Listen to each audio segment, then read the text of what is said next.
बिस्मिल्लाहिर्रहमानिर्रहीम। Azmat Iqbal Tarar, PKTI Lahore, Pakistan network textile institute, senior instructor. आज हम आपके चैनल पे एक और वीडियो अपलोड करेंगे कॉस्टिंग के हवाले से पार्ट 2। पहले हमने एक यान से कपड़ा बनाया था, अभी हम 2 यान से कैसे कपड़ा बनाते हैं और उसकी क्या कॉस्ट आती है, उस गारमेंट्स की क्या कॉस्ट आती है, उसको आज हम स्टडी करेंगे। ठीक है, पार्ट सेकंड पार्ट।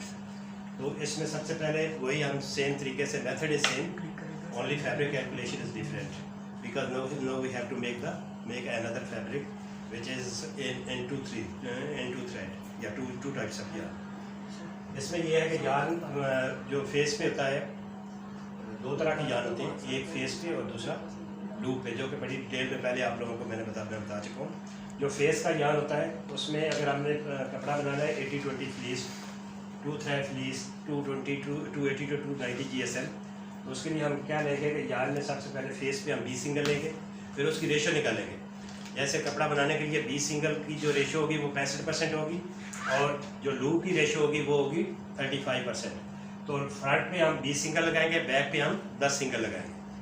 ठीक है, तो इसके लिए हम जो 20 सिंगल का हमने रेट हमने कैलकुलेट किया था या लिया था या जो एक एज्यूम किया था वो है आपके पास 32,000 रुपीज़ पर बैग।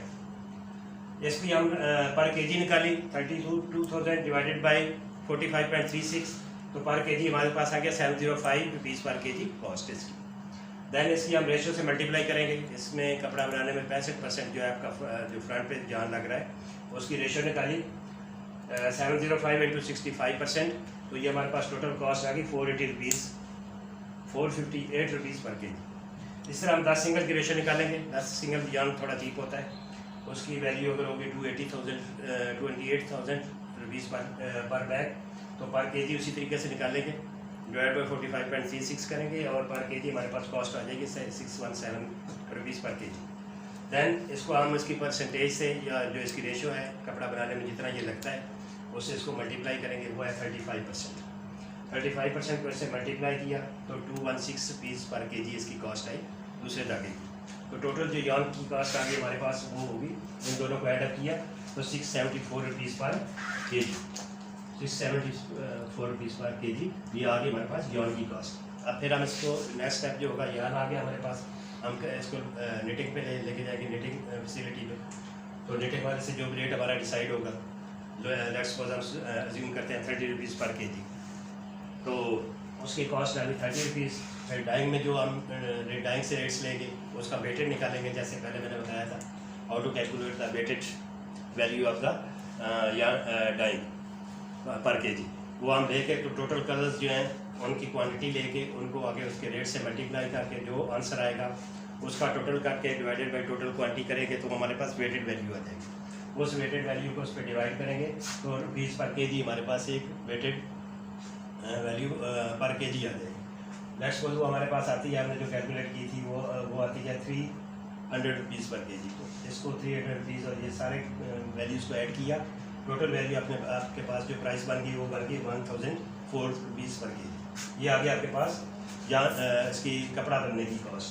तो हम इसको टोटल कॉस्ट जब कपड़े की निकालेंगे तो उसको उसकी कंजम्पशन से मल्टीप्लाई करेंगे। कंजम्पशन हमारे पास ऑल ओवर गुड आइटम है तो ऑलमोस्ट आती है इसकी 280-290 GSM हो, तो 9 kgs पर डज़न आती है उसकी कंजम्पशन। हमने इसको कॉस्ट को फैब्रिक कॉस्ट को कंजम्पशन से मल्टीप्लाई किया तो हमारे पास आया 9036 रुपीज़ पर केजी फैब्रिक कॉस्ट। फिर हमने इसकी CMT कैलकुलेट की, CMT कट मेक ट्रिम्स जो भी वो कॉस्ट आई वो हमने ज्यूम की है 1000 रुपीज़ पर केजी आती है। ये हर यूनिट से वेरी करती है, कहीं रेट्स कुछ होते हैं कहीं कुछ होते हैं, यूनिट वाइज वेरी भी करती है, मार्केट वाइज भी वेरी करती है। तो हम उस हिसाब से जो हमारा रेट हमारा आई रिकॉर्ड कैलकुलेट करेगा हम वो यहाँ पे डाल देंगे इसमें कॉस्टिंग में। फिर एसेसरीज की क्या प्राइस आती है वो हमने टोटल उसके लेके जितनी जो जो एसेसरीज लग रही हैं उसमें उसकी टोटल कॉस्ट लेके उसको टोटल को ऐड करके जितनी हमारे पास पर डज़न आती है वो हमने ले ली। नेक्स्ट को हमारे पास आती है 800 रुपीज़ पर डज़न, वो आ गई। दैन एम्बेलिशमेंट, उसमें कोई एम्ब्रॉयडरी प्रिंट वगैरह कोई भी है उसकी कॉस्ट पर पीस कितनी पड़ रही है, फिर उसको पर डज़न में कन्वर्ट करके 600 रुपीज़, क्योंकि हम ये सारी कैलकुलेशन कर रहे हैं पर डज़न के हिसाब से। वेट हमने कहा पर डज़न, कंजम्पशन हमने पर डज़न ली है और ये सारी एसेसरीज फैब्रिक कॉस्ट सब हम पर डज़न ले रहे हैं। देन ओवरहेड कैलकुलेट करेंगे। वो मैंने आपको बताया था कि आपकी टॉप मैनेजमेंट डिसाइड करती है कि ओवरहेड कितने हमारे आ रहे हैं, जिसमें सारी सैलरीज, आपके सारे अखराजात, आपके सारे बिजली गैस बिल वगैरह सब उसमें डाल के वो एक ओवरहेड निकाला जाता है कि पर पीस हमें कितने में पड़ता है।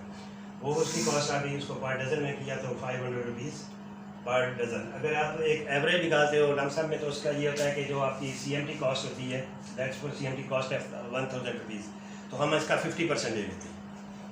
जल्दी कर, अगर आपके कैलकुलेशन नहीं है, कोई मैनेजमेंट की तरफ से नहीं है, तो आप इसका CMT का 50% जो है ना वो आप ओवरहेड में ले लीजिएगा। वो ओवरहेड में 50% किया तो 1000 का 50% आया 500 रुपीज़, ये इसका 50% है। दैन डॉक्यूमेंट्स चार्जेस सारे बैंक LC वगैरह, उसके एक्सपोर्ट डॉक्यूमेंट्स, उसकी ट्रकिंग वगैरह सारी जो भी है वो हमने पैसे डाल दिए चार्जेस, वो हमारे नेक्स्ट पर 200 रुपीज़। इस सबको ऐड किया तो हमारे पास ये वैल्यू आ गई 11936। फिर हमने इसमें 20% अपना कंपनी का प्रॉफिट ऐड करना है, वो प्रॉफिट ऐड किया, वो आया 2387, उसको इसमें ऐड कर दिया तो टोटल वैल्यू आपके पास बन गई 14332 रुपीज़ पर डज़न। अब आपने क्या करना है कि इसको आपने US डॉलर में प्राइस कोड करनी है, तो US डॉलर में करने के लिए जो current value of the dollar है वो है 290 रुपीज़। तो इसको 290 रुपीज़ से डिवाइड किया, जो टोटल कॉस्ट आई आपकी पर सारी रुपीज़ में, तो ये आ गया 49.38 US डॉलर पर डज़न। देन पर पीस आप करेंगे तो इसके जो पर डज़न का डिवाइडेड बाई 12 कर देंगे तो ये आ जाएगा आपके पास 4.10 पर पीस FOB। दो टर्म्स बताई थी, एक FOB होती है और दूसरी C&F होती है। FOB होता है फ्रेट ऑन बोर्ड और C&F होता है जो जिसके सारे अखराजात आपकी फैक्ट्री, आपकी कंपनी, कंटेनर्स के और उसके सारे रास्ते के शिपिंग के सारे चार्जेस वो कंपनी पे करती है। FOB में आपका बायर पे करता है। तो ये टोटल वैल्यू जो है पर पीस FOB आई वो 4.18 पर पीस आ गई। इसकी यूनिट कॉस्ट क्या आ गई? यूनिट कॉस्ट होती है एक पीस की कॉस्ट। यूनिट कॉस्ट आई इसकी 4.10 FOB।